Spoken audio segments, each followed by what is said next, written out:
Saulo estaba ansioso por llegar a Jerusalén y compartir con los discípulos. Pero como era de esperar, todo el mundo tenía miedo de él. No lo recibieron con los brazos abiertos. Sin embargo, con el correr del tiempo y por sobre todo, por la manera apasionada con la que Saulo compartía el evangelio de nuestro Señor a todo mundo, pues el miedo fue desapareciendo y rápidamente lo abrazaron como alguien más del cuerpo de Cristo. Predicaba el evangelio con tal denuedo que los griegos confabularon en su contra para asesinarlo.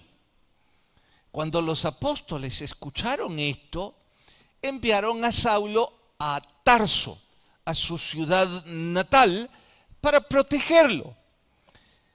Durante algún tiempo, la Biblia no dice si fueron días, meses o años, pero sí dice que hubo un poco de paz en la iglesia primitiva. No es de sorprender, el que los perseguía ahora es parte de ellos, y los que se confabulan contra él, pues ya no tienen que hacerlo más porque ha desaparecido de su vista. Curiosamente o causalmente, júzguenlo ustedes al terminar este estudio, el doctor Lucas, el escritor de este libro, apartó su vista del escenario de Saulo. Lo digo así porque ya habrán descubierto que Saulo se convierte en un coprotagonista en este libro. Digo coprotagonista porque, insistiré, el único protagonista es nuestro Señor, el protagonista de la Biblia. Tan coprotagonista es Saulo que en un interludio de 2 capítulos, es decir, el que vamos a estudiar hoy y el que sigue, después de eso, una vez más, es como que la pluma de este escritor apunta de forma exclusiva a lo que el Espíritu Santo estaba haciendo a través de Saulo. Pero en fin, hoy, sin advertirnos, no tendría por qué, es un escritor independiente y no está siguiendo un estilo específico, pues cambia el escenario y se lo deja todo al apóstol Pedro. Acá, en este capítulo, Pedro es el instrumento para que el Espíritu Santo opere 3 portentosos milagros. Si me regalan las luces de las pizarras. Voy a escribir los nombres porque nosotros los predicadores frecuentemente somos un poco ingratos y no hacemos eco de los personajes como quizá ellos se lo han ganado, porque es probable que algunos de ustedes desconocen por completo estos nombres y dije, no es del todo justo. El primero de ellos es Eneas, el segundo de ellos es Dorcas y el tercero es Cornelio. En los 3, el Espíritu Santo operó portentosos milagros. En Eneas no se registra el porqué, pero había caído en una parálisis de su cuerpo en los últimos 8 años de vida. Y cuando Pedro estuvo cerca, se operó el milagro de sanidad. Dije, es algo que mérito tiene, lo mencionemos y sepamos de quién se trata. Así es que diría que esto es un milagro de sanidad física. Luego, Dorcas, esta era una mujer piadosa que falleció y que el grupo de la iglesia en Jerusalén estaban sintiendo mucho, tanto que se lo hacen saber a Pedro, y Pedro, con la unción del Espíritu, va hasta donde estaba su cuerpo y se opera el milagro de traerla a la vida. La revivió. Diría entonces, ¿no les parece que es justo que recuerden este nombre? Bueno, es un milagro de resucitación, aunque, bueno, lo dejaré así para que lo recordemos, pero siendo estricto es revivir, porque resucitar es volver a la vida y nunca más morir. Revivir es volver a la vida, pero morir una segunda vez. Luego, este Cornelio se trata de un centurión romano, tal cual su nombre lo dice, es un hombre que tenía el control de 100 soldados. No es entonces necesario ser muy letrado para entender que este era un hombre con mucho poder. Es que, oiga, hablar de 100 soldados, para ese entonces estamos hablando de alguien relevante en el contexto. Este fue salvado porque nuestro Señor colocó las piezas donde debían estar y el Espíritu Santo usó a Pedro para que este hombre viniera al conocimiento del Evangelio. Así es que este es un milagro de salvación y de vida eterna. Les parecerá impropio lo que voy a preguntar, pero les aseguro que tengo una razón y la descubrirán mientras avanzo. Pero quiero preguntarles, ¿cuál de estos 3 milagros les parece más portentoso? ¿Qué es lo impropio? Oiga, los 3 son sobrenaturales. Los 3 fueron obrados por el Espíritu Santo y son eventos inéditos. ¿Cómo se le ocurre, pastor, decirnos cuál de estos es el más portentoso? Bueno, es que en nuestro contexto humano, creo que no haríamos mal si con un propósito académico, que se lo descubrirán pronto, se nos ocurre sugerir cuál de los 3 es más relevante, más sobrenatural, más estrepitoso. Bien, sugiéranme, a vuestro juicio, ¿cuál de los 3 les parece más especial? Hermano Julio. Cornelio porque fue salvado. Bueno, ¿cuántos de ustedes han sido salvados? Déjenme ver su mano en alto. La mayoría. O sea que Cornelio podría perderse entre medio de nosotros. Pero en fin, es válida cualquier opinión. ¿Alguien tiene otra? Dorcas, ¿por qué? Bueno, ya era un cadáver en putrefacción probablemente, y ver un cadáver volver a la vida, pues tenía que ser algo realmente de resaltar, ¿no? Bien, podría ser. ¿Alguien quiere sugerir a Eneas? ¿No? ¿Eso no les parece muy relevante? Un hombre que durante 8 años ha estado imposibilitado a los ojos de todos y de la noche a la mañana está saltando. ¿No les parece que debería estar entre los o ser el más importante? Me dirán, bueno, pastor, ya usted dijo que suena impropia su pregunta. Por impropia que parezca, descubrirán que el doctor Lucas le toma casi 2 capítulos enteros al milagro que el Espíritu Santo operó en Cornelio, no en los otros 2. No estoy diciendo que uno es más importante que el otro, pero sí estoy diciendo que es más relevante porque es extraño que el escritor quiera que sepamos todos los detalles de la obra de salvación en la vida de Cornelio. Bien, esto y más es lo que vamos a estudiar en el sermón de hoy titulado Abriendo Puertas. Vayan por favor en sus Biblias hasta Hechos capítulo 9. Hechos capítulo 9. ¿Listas sus Biblias? La mayor parte de ustedes creo que tienen la versión Reina Valera del 60.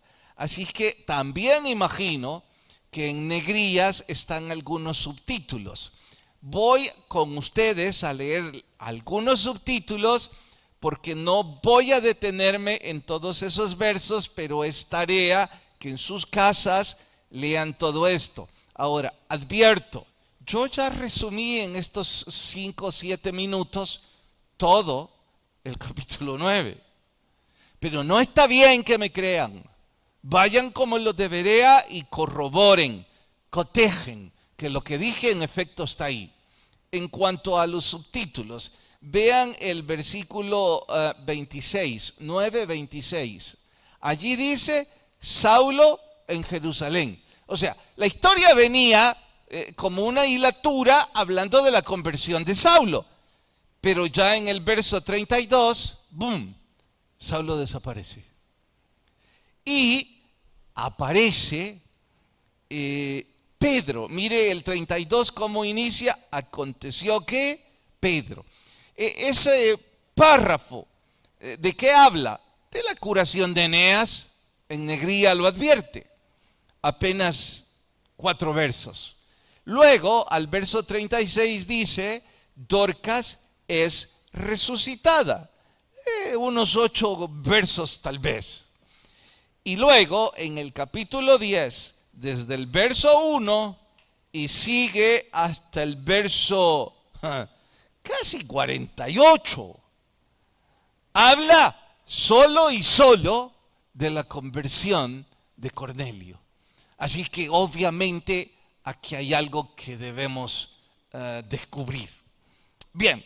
Hasta acá la lectura, por favor, acompáñenme en oración pidiendo la guía del Señor. Padre, reconocemos que este instructor es inútil para ayudar y que los que escuchan y yo necesitamos gracia y que tu Espíritu obre otro milagro para que lo que estamos estudiando redunde en la vida diaria. Que nosotros podamos aplicarlo, que nosotros podamos vivirlo. Y gracias por poner en nuestros corazones la convicción y la necesidad de congregarnos. Tiempo atrás era casi una locura que algunos de nosotros pensáramos en buscar una iglesia para estudiar la Biblia. Gracias, Señor, porque ahora es una necesidad tal cual el agua o la falta del agua nos provoca esa sed. Por favor, háblanos, te lo suplicamos en Cristo Jesús. Amén. Bien, imagino recuerdan la frase de nuestro Señor a Pedro cuando le dijo, a ti te daré las llaves ¿de qué? ¿Recuerdan? Te daré las llaves del... Bueno, estoy preocupado que no sepan algo básico. A lo mejor están cansados del trabajo y se les ha olvidado. Pero nuestro Señor le dijo a Pedro que le entregaría a él las llaves del reino de los cielos y que lo que se desatara aquí con Pedro se desataría en el reino. ¿Y sí recordaron ya el verso? No. Bueno, yo no estoy seguro si esa frase de las llaves del reino está en plural por pura retórica o en efecto hay algún número de llaves específico que yo no conozco, ni nunca he leído en la Biblia. Lo que sí puedo decir con certeza es que cuando menos hay 3 llaves en este capítulo. De ahí que titulé el sermón Abriendo Puertas, porque estas llaves abren 3 puertas. Son como 3 barreras imbatibles, 3 murallas que parecía imposible derribarlas o abrirlas. Y el Espíritu Santo usó a Pedro, le dio a Pedro la llave para que las abriera. Puntualmente, ¿cuáles son esas 3? Empecemos con la primera vez en donde se cumplió el otro verso, que espero lo recuerdan. Nuestro Señor les dijo a los discípulos: y cuando haya venido sobre vosotros el Espíritu Santo, me seréis testigos, termínenlo, en Jerusalén, en Samaria, en Judea y hasta lo último de la tierra. Bien, allí hay 3 lugares a los que debían ir. Y debían predicar el Evangelio y debían ser evangelistas. Jerusalén, Samaria y hasta lo último de la tierra. Me dirán: pastor, pero ¿y Judea? ¿No es el cuarto?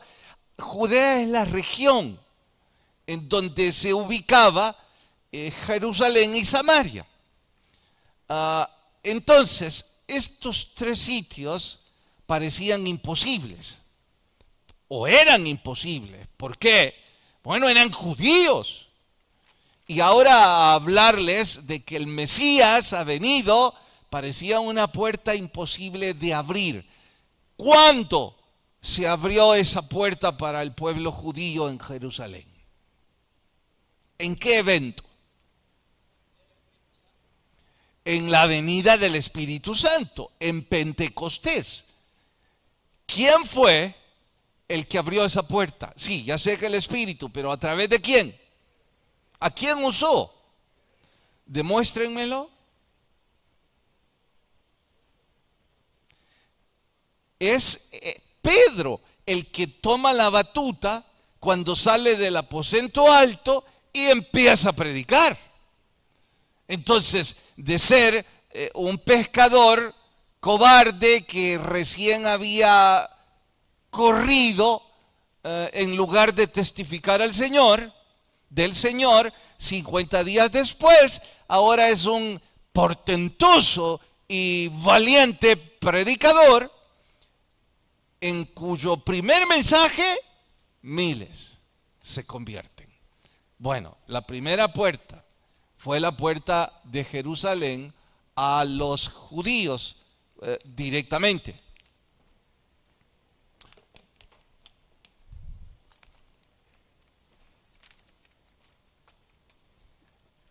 Jerusalén, y fue una puerta en donde se abre el Evangelio a los judíos. Bien, dijimos que el segundo sitio es Samaria. A ver si son buenos recordando estos detalles. ¿Quién fue el que semanas atrás, mientras estudiábamos capítulos anteriores, se convirtió en un gran evangelista en Samaria? Felipe. Felipe fue el que llegó y parecía que una revolución espiritual había surgido. Cuando eso pasó, ¿recuerdan a quiénes los apóstoles enviaron para abrir las puertas del evangelismo en Samaria? A Juan y a Pedro. Y ahora recordarán que Pedro fue el que tomó también la batuta y dirigió esa puerta para el evangelismo en Samaria. Así es que ahora estamos hablando a los samaritanos. Y ahora hay una tercera puerta, hasta el último rincón. Bien, de esto se trata el estudio de hoy. Por esta tercera puerta es que el doctor Lucas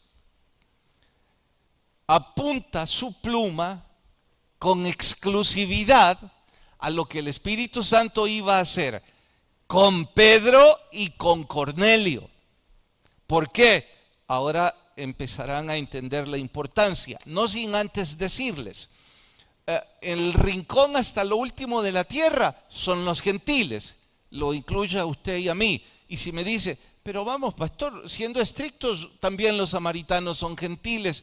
Bueno, tenían algún abolengo judío.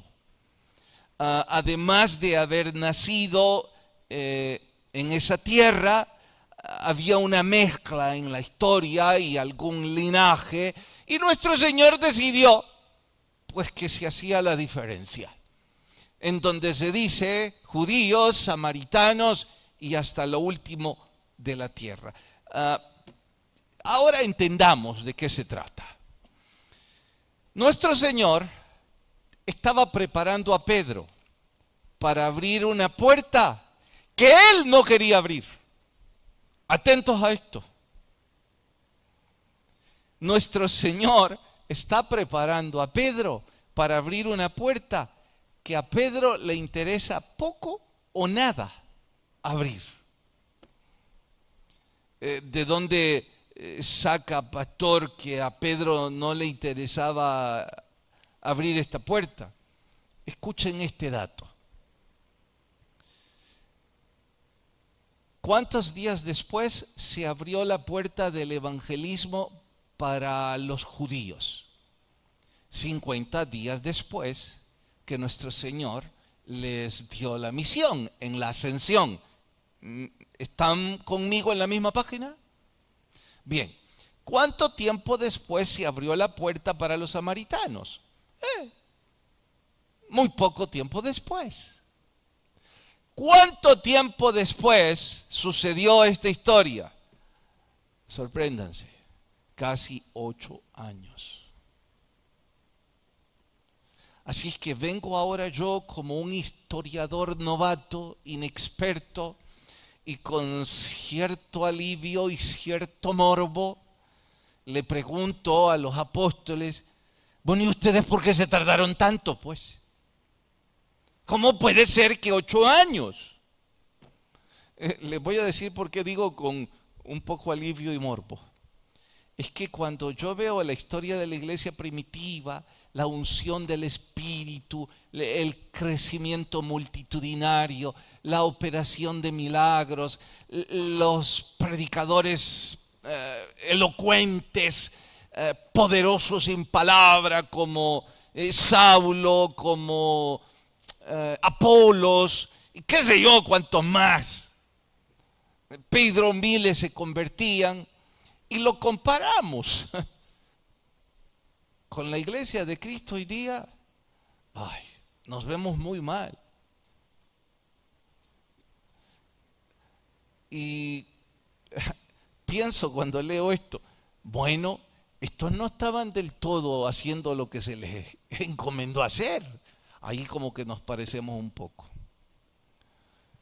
Por eso les dije que con cierto morbo.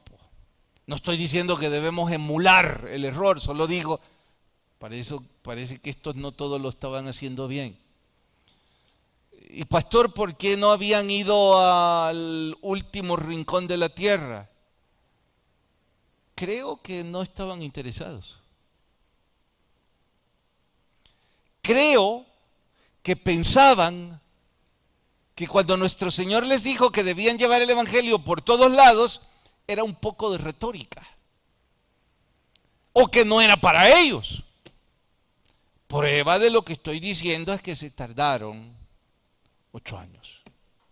Ahora, una pequeña pausa antes de hablar de la preparación de Pedro.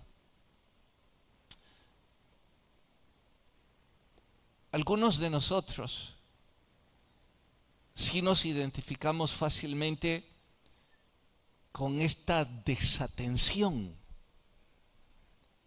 con esta procrastinación de no cumplir con lo que el Espíritu Santo les mandó de inmediato. Nos excusamos diciendo que es en el tiempo del Señor, que no tenemos que empujar ni apresurar las cosas. Tal vez ustedes no, pero yo sí lo confieso y no me enorgullezco.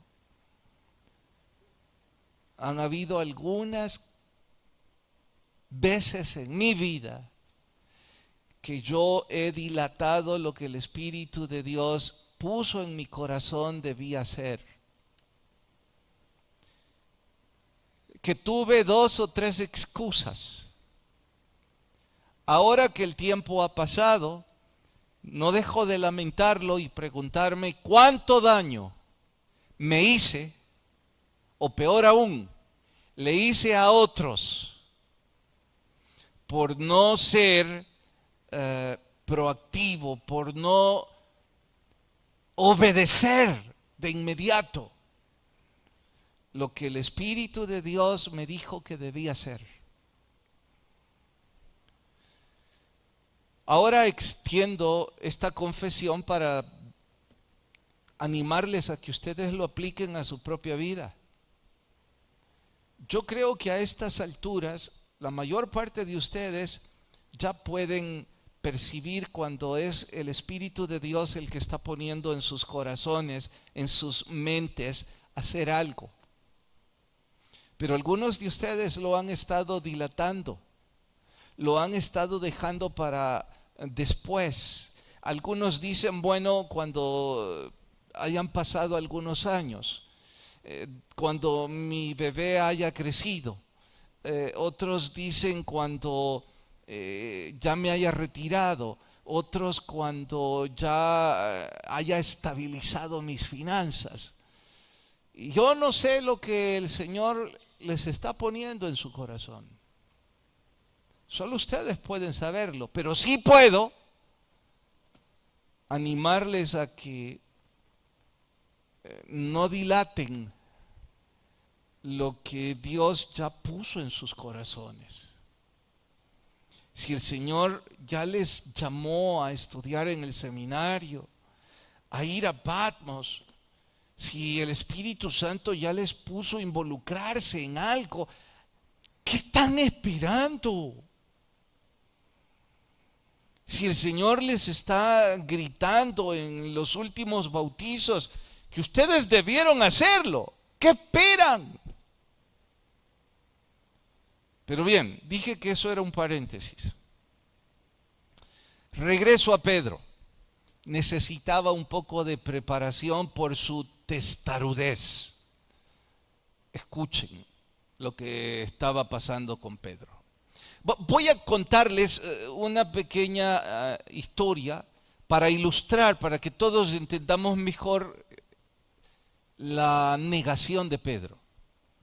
Hace algunos años recibimos en el campus de Patmos un grupo de coreanos. Ellos querían hacer misiones, eran parte de un Calvary Chapel y pues nos contactaron y nosotros felices de atenderlos. 15 o 20, no me acuerdo y no importa, pero era así el número. Quisimos ser lo más hospitalarios que pudiéramos. Creemos que es nuestro privilegio y nuestro deber. Así lo hacemos siempre.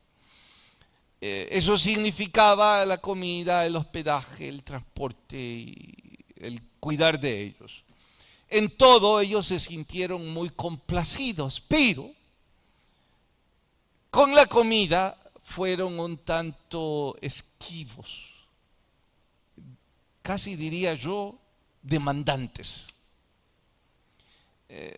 Dijeron al que encargamos para que dirigiera el grupo, para que fuera el enlace con nosotros, que por favor no les prepararan la comida, que solo les cocinaran el pollo o los huevos de la forma que ellos dirían.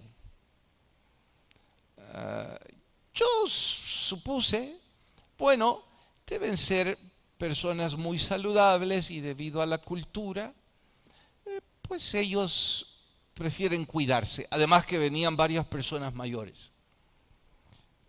No nos sorprendió. Ellos traían sus propias guarniciones, botes con polvos, y qué sé yo qué traían.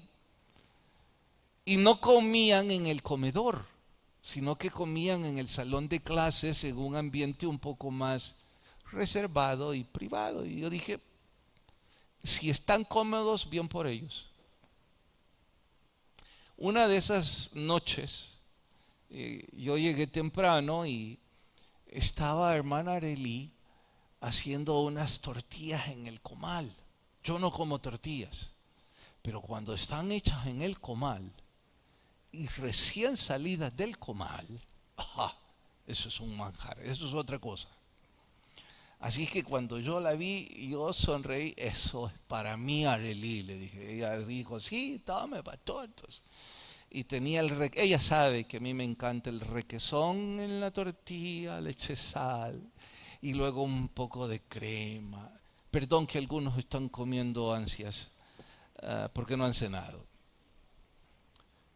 Así que yo le di el primer mordisco y se hacía agua a mi boca.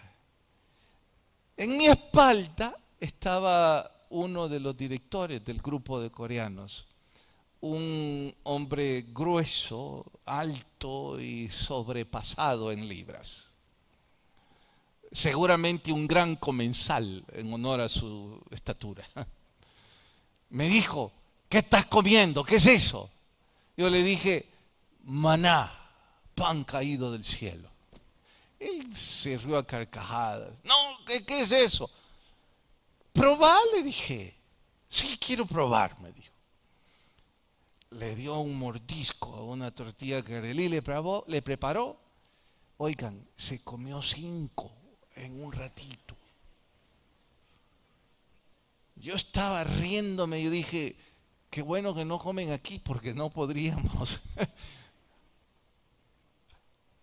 Reímos esa noche y él me dijo, wow, este es un banquete. En reciprocidad, deduzco que él les fue a comentar al grupo. Entonces, en reciprocidad, el pastor del grupo envió el texto y el coordinador me dijo, pastor, usted y su esposa están convidados esta noche a cenar con los hermanos coreanos. Yo dije, nunca nadie hizo algo tan oficial. Sí, pastor, usted sabe, me dijo ella, los coreanos son personas, los de Corea del Sur, son personas muy ortodoxas, muy ceremoniales, especialmente en las comidas, son muy respetuosos, y si le convidaron, usted no puede faltar. Bueno, voy a ir a comer con los coreanos. Cuando nos sentamos a la mesa y nos empezaron a servir, hermanos, en un platillo eran pulpos disecados, algo así, pero no les estoy exagerando ni un poco, Le echaron unos polvos que quizás era cocaína. Luego salieron con unos, yo dije, pepescas, pero eran gusanos de seda. No estaban vivos porque no los hubieran dejado pasar por el aeropuerto. Este comensal, porque yo le dije, ¿y esto qué es? Gusanos de seda, lo más caro para nosotros, me dijo. Y sacaron otras cosas que ya no quise yo preguntar qué era. Que cómo terminé esa noche, no les puedo contar desde el púlpito. Cómo terminó esa cena. Pero esto les ilustra lo que ahora les voy a decir. El Señor en una visión le dijo a Pedro, porque sintió hambre, y bajó en un lienzo cantidad de pulpos disecados, gusanos de seda y quién sabe cuántos polvos más. Seguramente había pierna de cerdo ahí también. Entonces el ángel le dijo a Pedro: come. Y Pedro a gritos dijo: no, yo no como eso. ¿Por qué? Porque yo no como nada inmundo. Imagínese la grosería que Pedro le estaba diciendo a un enviado de Dios. Yo no le pude decir así a los coreanos, pero el olor era nauseabundo para mí. Jenny dice que yo me puse de todos colores. Y Pedro estaba en una posición peor. Ahora, yo estaba así por puro gusto culinario, por puro diferencial cultural. Pedro no. Pedro estaba nauseabundo por principios religiosos. Pedro estaba ofendido. Pedro estaba decidido: yo no como nada de esto. Y el ángel le llama la atención fuertemente y le dice: no puedes llamar inmundo a lo que nuestro Señor ya limpió. Coma todo eso. Pensarán ustedes, ¿y qué significaba todo esto? Bueno, significaba esa tercera puerta abierta. A Pedro, como judío celoso de sus principios y de su abolengo en la fe, le interesaba poco o nada el pueblo gentil. No, peor aún, Pedro era de los que no se sentaba a la mesa con los gentiles, porque lo consideraba inmundo, sucio. Y nuestro Señor le está diciendo: si ya yo limpié todo esto, ¿vos quién sos para llamarle inmundo? Así es que ahora lo comés. Por favor, lean todo el pasaje en casa y descubran cómo terminó la comida de Pedro. Yo no voy a meterme en eso porque el tiempo no me va a ayudar y quiero ir a este punto. Nuestro Señor le estaba diciendo a Pedro: mira, necesito abrir la puerta del evangelismo al pueblo gentil. No te voy a enviar a vos porque no sos el mejor calificado para ese trabajo. Para eso elegí a Saulo. Pero las llaves del reino te las entregué a vos. Y vos vas a inaugurar el evangelismo mundial. Así es que vas y te sentás con un centurión romano en su casa. Si no hubiera pasado todo lo que les estoy diciendo, nunca en su vida Pedro se hubiera sentado con un centurión romano. Pero ahora todo era diferente. Simultáneamente nuestro Señor también le habló en visión al centurión romano. Y vean cómo era este centurión. Vayan al versículo 22. 10:22. ¿Lo tienen? Ellos dijeron: Cornelio, el centurión, varón justo y temeroso de Dios, que tiene buen testimonio en toda la nación de los judíos, ha recibido instrucciones de un santo ángel de hacerte venir a su casa para oír tus palabras. ¡Wow! ¡Qué testimonio el de este centurión! ¿No les parece? Ya quisiera yo que alguna vez alguien dijera algo así de mí. Pero aún con todo y lo buen religioso que era este centurión, le faltaba algo. ¿Qué era? La salvación de su alma. Y él lo sabía. Él sabía que con toda... Más tarde van a leer que además daba limosnas a todo mundo. Así es que con toda la bondad humana que haya en una persona y con toda la piedad y religiosidad que alguien tenga, todo eso sumado no le alcanza para la salvación de su alma. Porque la salvación de su alma viene únicamente por el conocimiento personal de nuestro Señor Jesucristo. Así es que él necesitaba eso. Antes de ir a la parte del centurión, no quiero pasar esto por alto porque es otro detalle hermoso. Notan que el ángel va hasta donde Pedro, el ángel va hasta donde el centurión. Bueno, mira ángel, perdona mi desfachatez y mis locuras. ¿Y por qué le estás dando tanta vuelta a este asunto? ¿Y por qué no mejor le predicas vos a Cornelio, pues? A ver, ¿alguno de ustedes quiere responderme? ¿Alguien quiere responderme? En voz alta, hermano.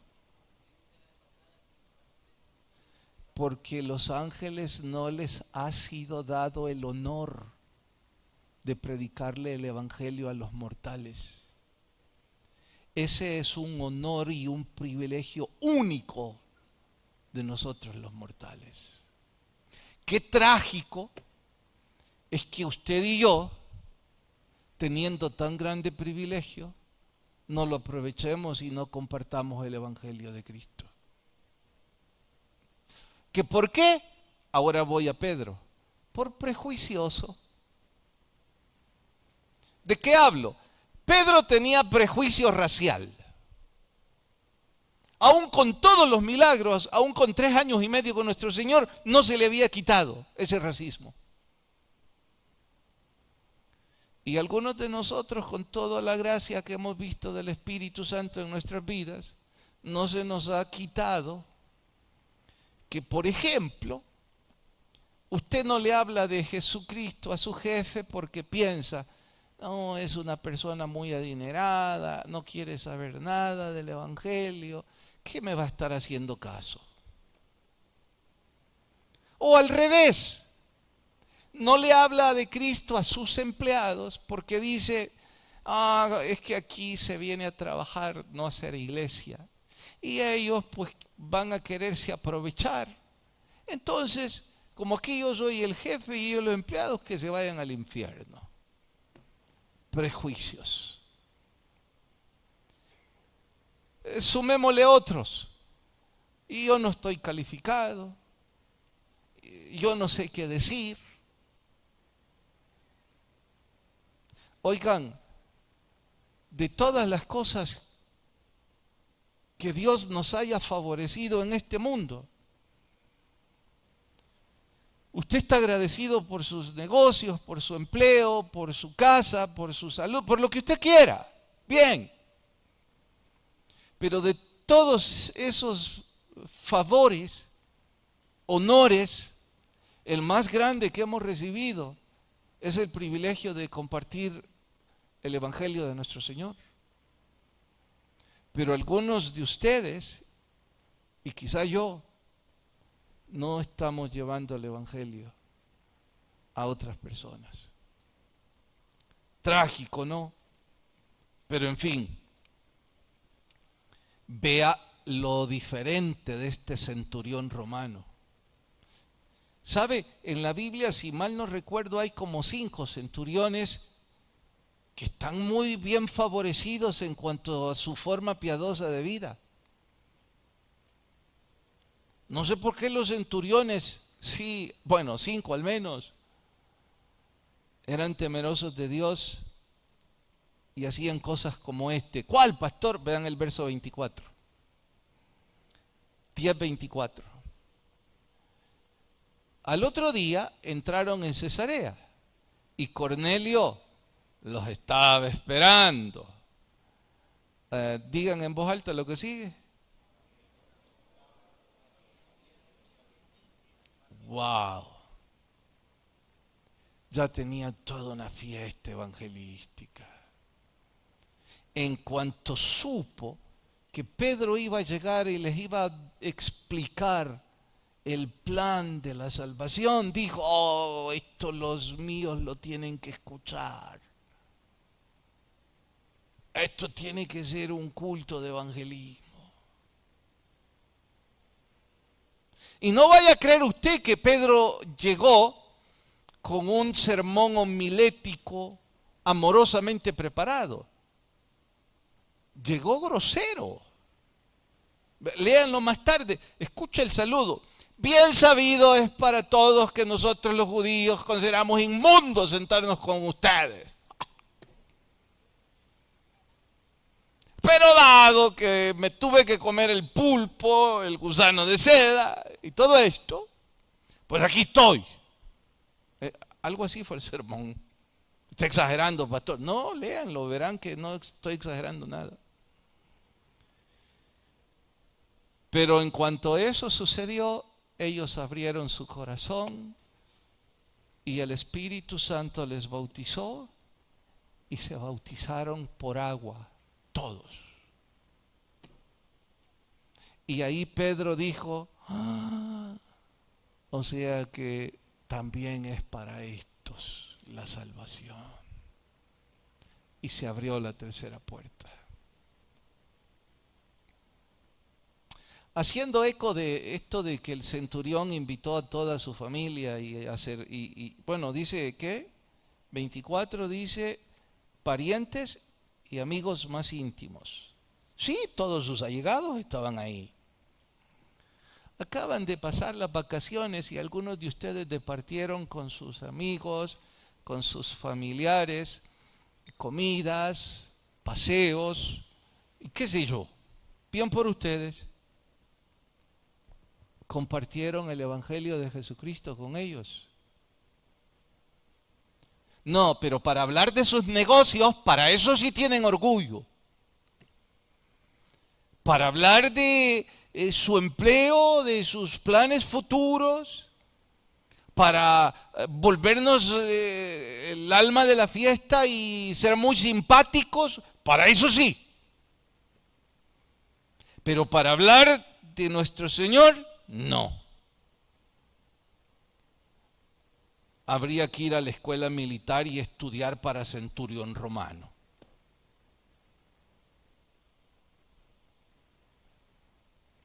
Porque parece que nosotros no aprovechamos tan grande privilegio que el Espíritu Santo nos da. Hablar de nuestro Salvador. ¿Tan difícil será? ¿Tan difícil es decir: ¿me dejan orar? ¿Me dejas contarte lo que Dios está haciendo en mí últimamente? Pastor, se van a enfadar y se van a ir. ¿Y entonces para qué usted quiere salir con esa gente? ¿Familiares o no?